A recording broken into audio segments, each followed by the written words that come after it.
Bienvenue dans la rubrique Cora en Corée, une rubrique qui est dédiée à un pays que j'affectionne particulièrement et dont j'aimerais partager avec vous l'art, la culture, l'histoire et quelques petites anecdotes insolites. Bonne écoute! 봄 내려온다 봄이 내려온다 장님 깊은 골로 대한짐승이 내려온다.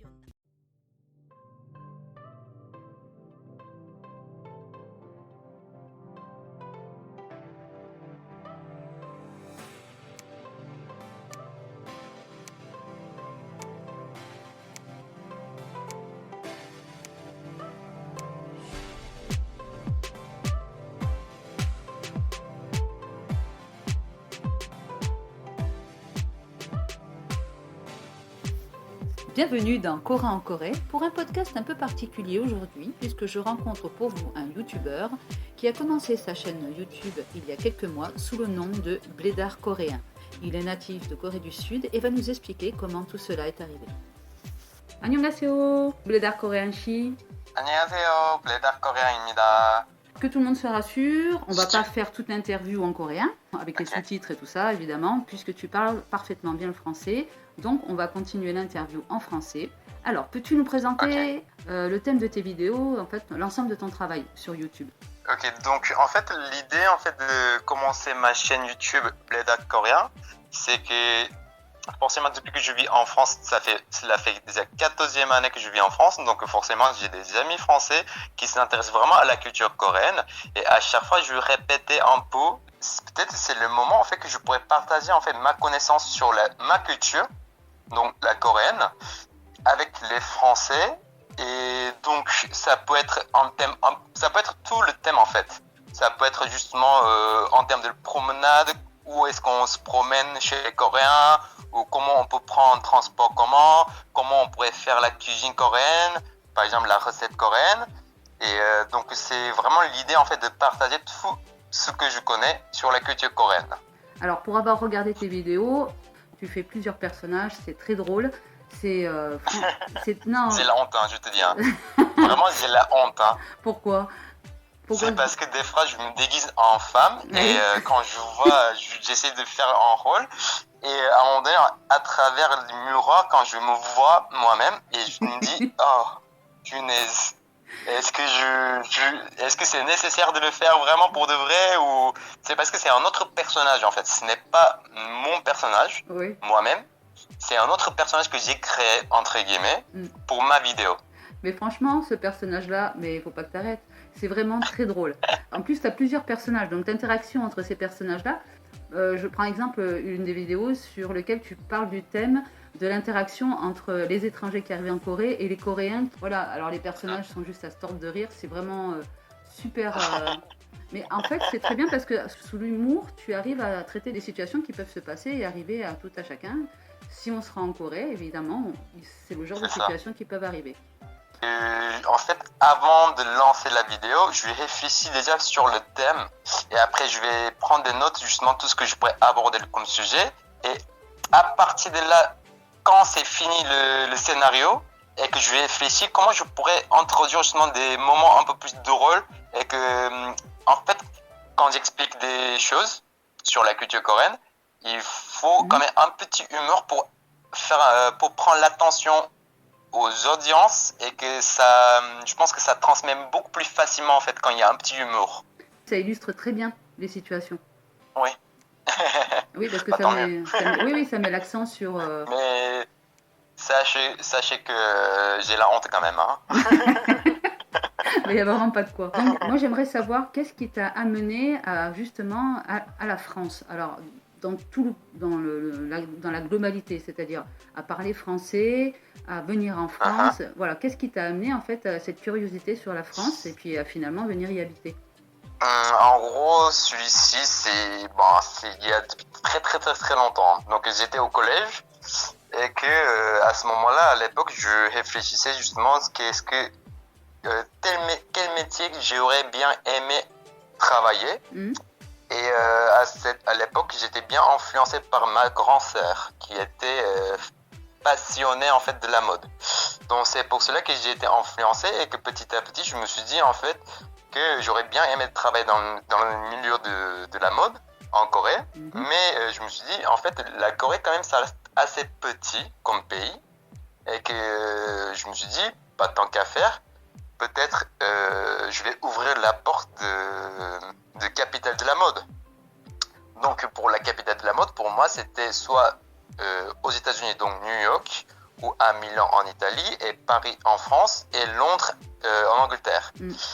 Et à l'époque, heureusement que j'avais des amis français en Corée, et qui m'ont expliqué les démarches en France pour apprendre les études, pour faire les études, et ensuite pour travailler dans le milieu de secteur de luxe, de la mode aussi.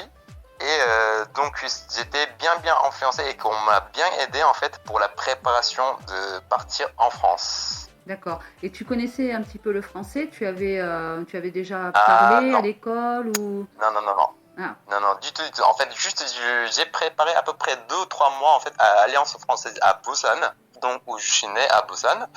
Et j'ai appris juste les alphabets et je savais dire bonjour, je m'appelle Sang Ipak et j'ai faim, c'est tout. Ah oui, d'accord. C'était le plus important. Ouais, donc ah oui, les plus essentiels, donc j'ai faim. Et justement, moi je pensais dans ma tête plutôt, en fait, les Français ils savent quand même plutôt parler l'anglais quand même. L'anglais c'est une langue principale entre guillemets, de première langue au monde. Donc c'était ça dans ma tête, mais en réalité quand t'es arrivé en France sur place, je te dis ah bah non en fait je me suis trompé. C'est parce que personne parlait, personne, hein, j'exagère, mais la majorité, ils avaient du mal à s'exprimer en anglais. Donc moi, je me suis dit, ok, pour travailler ou pour vivre ici en France, ça m'oblige d'apprendre la langue française, vraiment de A à Z. C'est pour cela que j'ai mis à peu près 2 ans pour apprendre la langue française. Que 2 ans, c'est bien. Oui, 2 ans. Mais 2 ans, j'ai travaillé en même temps à côté, donc ça m'oblige en même temps de faire des conversations avec des Français, donc ça m'a aidé beaucoup en fait. Tu as des amis en France, tu travailles en France, tu as refait ta vie en France. Exact. Donc je suis arrivé en 2008. Donc oui, ça fait 14e année que je vis en France. Alors je vais être curieuse, mais vraiment, comment as-tu eu cette motivation pour faire tes vidéos ? C'est-à-dire que, ok, tu t'es dit, tiens, j'aimerais bien parler de la culture coréenne parce qu'on me pose beaucoup de questions, on aime bien faire la comparaison entre les deux cultures et tout, mais de là à en arriver à se mettre devant une caméra et tu avais déjà cette envie de te mettre devant la caméra et de jouer un peu des rôles? Pour te dire déjà dans un premier temps, quand j'étais en master de mes études, et j'avais des amis qui s'intéressaient petit à petit en fait à la culture coréenne. Grâce à moi, c'est parce qu'avant ils connaissaient pas du tout la Corée, et donc du coup on m'a demandé de l'enseigner justement le coréen. Donc c'est pour cela que j'ai créé en fait un groupe de Facebook cours coréen entre amis, et que j'ai créé pour donner des cours en fait auprès de mes amis proches. D'accord. Vu que le groupe était public, et donc petit à petit j'avais des abonnés en fait qui nous suivaient justement les cours, et je me suis dit en fait tant que j'enseigne, tant que je donne des cours, tant que je partage ma culture, il vaut mieux que en fait je partage à tout le monde. D'accord. Donc l'idée c'était à partir de là que j'ai créé ma chaîne, et de plus me mettre devant l'appareil photo, justement devant caméra, de me filmer. J'avais du mal au début, c'est parce que c'était vraiment la première expérience entre guillemets que je me filmais vraiment moi-même, et donc j'avais du mal à prononcer, à articuler le français. Des fois je mange des paroles, donc je me suis bien entraîné entre guillemets, et donc il y en a certaines vidéos que j'ai pas pu publier, c'est parce que voilà quoi. Mais petit à petit, je prends un peu plus de confiance en moi, et c'est pour cela que je continue. Est-ce que des abonnés t'ont donné des sujets des fois? Est-ce que certains abonnés t'ont dit, tiens, est-ce que tu pourrais traiter de tel ou tel sujet? Oui, en gros, en fait, il y a à peu près 1 mois et demi, en fait, j'étais très très malade, malheureusement. Et donc j'ai pas pu poster justement mes vidéos, et donc il y avait un abonné justement qui me proposait ça fera une occasion justement de comparer entre guillemets le système médical français et celui de Corée. D'accord. Donc ça, j'ai gardé toujours le thème et que j'essaie de développer petit à petit. Et un jour, je vais faire une vidéo sur ce sujet-là, par exemple. En fait, les vidéos sont inspirées de choses qui sont arrivées ou parfois juste de... Des fois, oui, mais en fait, il y en a certains sujets très importants pour moi et que j'ai envie de partager et que je prépare mon scénario pendant 2 ou 3 jours. Et après, il y en a, par exemple, pendant l'été, j'ai fait une vidéo sur le dessert papingsu, je sais pas si tu connais. Oh que oui. Donc celui-ci, je me suis dit, il fait chaud et on est l'été, donc il vaut mieux que je partage en fait l'actualité qu'on vit à l'ère d'aujourd'hui. C'est pour cela que j'ai fait cette vidéo-là. Je l'ai regardé avec délectation. C'est les bingsu, c'est...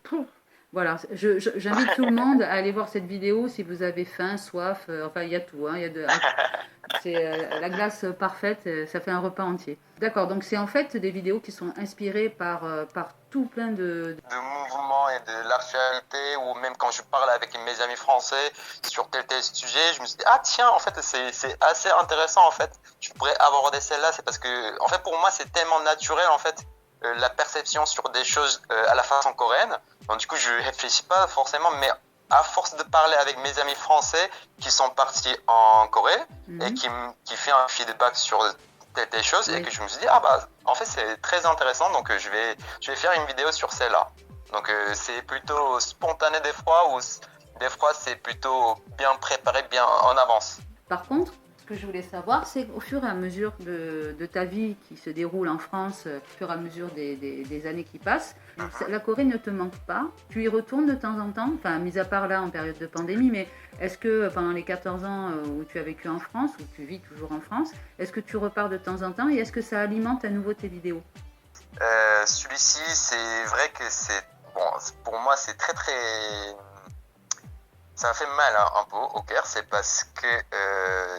vu que je suis venu en France et je me suis dit je vais pas retourner en Corée tant que je réalise pas certains objectifs que j'ai donnés moi-même. Donc au fur et à mesure, en fait, c'était très très dur de faire mes études en même temps de travailler derrière toujours en 35 heures pour payer le loyer, pour les frais scolaires, toutes ces parties-là. Donc c'était très très dur. Donc malheureusement, sur les 14 ans, je vous le dis, je suis parti en Corée, je suis resté entre guillemets sur le territoire coréen pendant 1 mois et demi. Ah, oui, donc sur 14 ans, ça fait énormément. Ah, oui. Ça fait énormément que je suis pas retourné et que malheureusement à cause de Covid, en 2020, normalement je devais censé retourner en Corée pour voir ma famille et que j'avais tout organisé. Et là, Covid, donc ça m'a bloqué. Et cette année, du coup, je voulais partir, mais sauf que avec le travail, je peux pas organiser en fait pour partir en Corée. Donc ça serait l'année prochaine, j'espère, mais l'année prochaine j'ai un autre projet personnel, donc je sais pas si j'aurai le temps ou j'aurai suffisamment d'argent financièrement pour partir en Corée. C'est vrai que c'est compliqué, la pandémie, ça retarde beaucoup de projets, mais cependant, tiens, ça pourrait faire encore un thème de la pandémie vécue en Corée et la pandémie vécue en France. Oui. Mais après ça, c'est assez délicat en fait pour moi, c'est qu'à un moment donné en fait, j'ai essayé de faire une comparaison entre guillemets les policiers français et les policiers coréens, et que en fait il y en a certains abonnés en fait qui m'ont fait un feedback comme quoi que vous pouvez pas les comparer tel quel, c'est parce que la culture est différente et la gravité des crimes sont différents, et donc du coup on pourrait pas comparer ces deux policières. Ouais. Tu vois, donc j'en ai en conscience de celle-là, mais en fait c'est tout simplement pour pourquoi j'ai fait cette vidéo là, c'est parce que j'ai juste envie de en fait partager en fait avec vous ce que j'ai ressenti en tant que Coréen en France auprès des policiers français. C'est parce que ça fait quand même 14 ans que je vis ici, donc j'en ai vécu suffisamment, je pense. Et celui de policier coréen que je connais depuis très très longtemps et que je connais quasiment tout en fait. Donc c'était une comparaison que je voulais faire, mais sauf que je sais qu'il y a un feedback qui serait un peu négatif. C'est parce que je pourrais pas rester neutre entre guillemets sur la comparaison de culture. Je me suis dit je vais pas comparer en fait des deux différentes cultures, mais je vais plutôt présenter une culture. Voilà. En fait, en gros, tu donnes ton point de vue sur la différence que tu as C'est remarquée. C'est pas une vérité absolue, c'est juste ton point de vue sur les différences que tu as, toi, pu observer. Et c'est cette opinion-là que tu nous partages dans les vidéos. C'est ça. Et d'ailleurs, toutes ces vidéos où tu exprimes ton point de vue, comment on peut y accéder? Alors, tu es sur YouTube. Est-ce que tu as développé un gros réseau social sur le net? Sur ma chaîne, oui, en fait, c'est vrai qu'en fait, j'ai une chaîne YouTube, mais en revanche, en fait, personnellement, en fait, je suis pas du tout quelqu'un qui est sur réseaux sociaux. Donc, c'est assez compliqué, en fait, de gérer tout seul, en fait, déjà, des réseaux sociaux.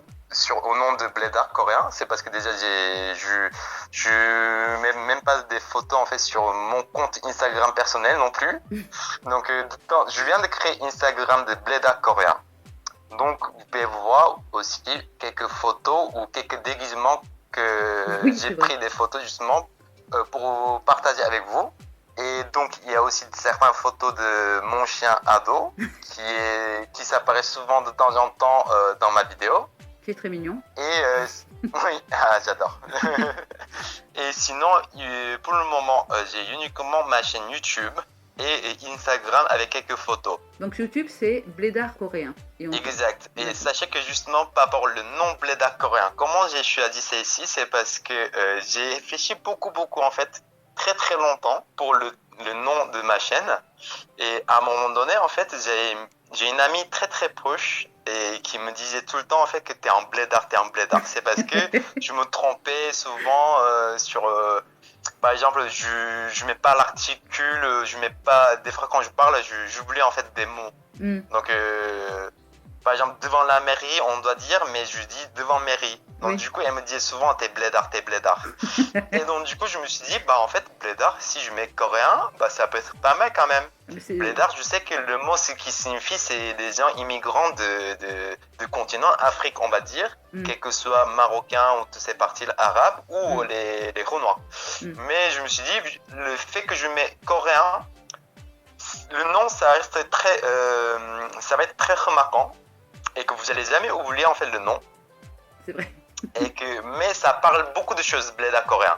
Oui. Ça veut dire que moi je suis quelqu'un quelqu'un venant d'une autre culture coréenne qui présente justement la culture coréenne, ou ça peut être un revue ou un feedback sur la culture française aussi. Oh, c'est vrai. Non, c'est vrai que c'est un bon mixte des deux. C'est vrai. Exact.